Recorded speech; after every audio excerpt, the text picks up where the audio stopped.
Hello, class.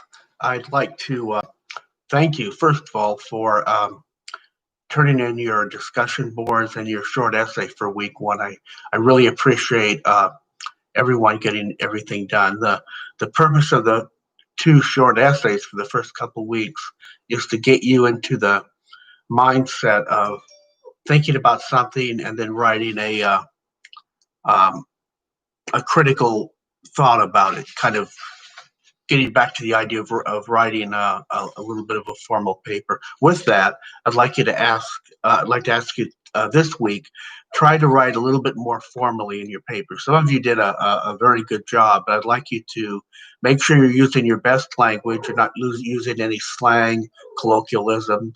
You're careful with grammar, but more importantly, I'd like you to make sure your paragraphs are complete and they transition from one to another on the topic. So the topic for this week is water allocation in the Phoenix metro area. This is a very important problem. Um, Phoenix is growing.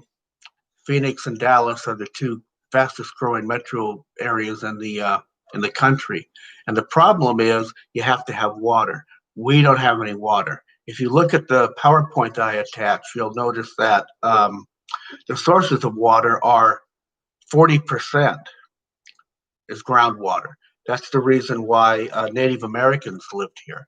This was a very green, very fertile area at one time with a very temperate climate. You'll notice also that the Colorado River is a source of water. That can't continue. In fact, they have turned down Phoenix for a request to get more water from the Colorado River. There just isn't enough of that pie to go around to everyone. There has been a suggestion that we have a deal or something with Mexico and we dig a canal to the Sea of Cortez. That hasn't gone anywhere. Besides permission issues, that would cost a fortune. One thing you need to consider with water is water can't be so expensive that it's a disincentive for people to even come to Phoenix. Um, so what I'd like you to do is look at the sources of water and then look at the uses.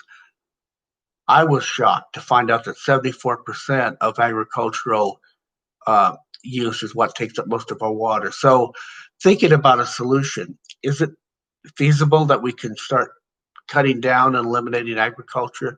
Believe it or not, agriculture is a major part of the economy in Phoenix, and well, we all have to eat.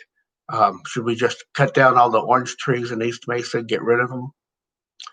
So what I'd like you to think about is what are the impacts and causes of water problems? One is we're living with extreme temperatures. Every summer is hotter than the past. When I lived here in the 1980s for a period of time, the weather was a lot more temperate and a lot more wet here, a lot more monsoon rains. What are the effects socially and economic of water problems? We have to have water. It's not a question of getting it, it's a question you have to have it. Are we going to end up limiting the industrial growth to the Phoenix area, limiting jobs? Will people want to move here when they find out that your water bill is quadrupled in cost? Remember, as something becomes a scarcity, the cost increases. We certainly don't want that. So what we're going to do is think about an essay, think about the possible consequences and what could be a possible solution. You notice that industry only uses 5% of water. So it's not really industry that uses a lot. But think about this as an idea. Every day, at least once, people flush their toilets everywhere in the whole Phoenix area, millions of people. Where does all that water go? Can that water be reclaimed? Can we use the dirty word again, technology, to solve our problems? Maybe we can. So that's what I'd like you to do for your short essay for this week.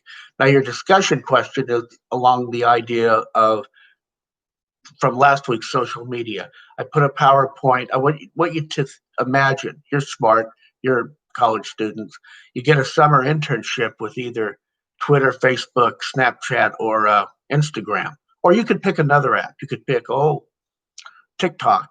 They're having a lot of problems. Um, there are quite a few apps.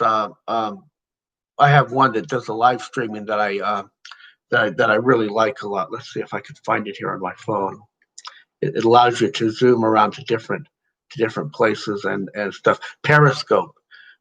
But anyway, all these apps are businesses. They're trying to improve and reach out to expand to new customers and keep the um, app users they have. Remember, Snapchat, when it first started, was a very bare bones Snapchat, very bare bones app. Some older people complained it was too difficult to figure out how to use, but look at it today, it's expanded. I like the news feed you can subscribe to in Snapchat. So things evolve. These are not static things. So imagine what you could do to improve or make the app that you're a summer intern for better. And they actually do hire summer interns to look at Facebook, to look at what could Facebook do to reach out, let's say, to expand their use. Um, so that's about it for week 2. Really keep up the good work, and remember, you're building toward beginning next week, and the next couple of weeks, you're going to be developing your first formal essay. An essay is going to be several pages, and you're going to have to write.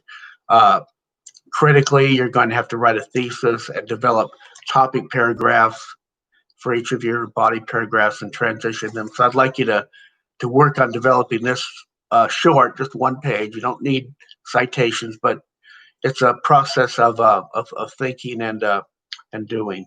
And thank you very much for all the work that you've done.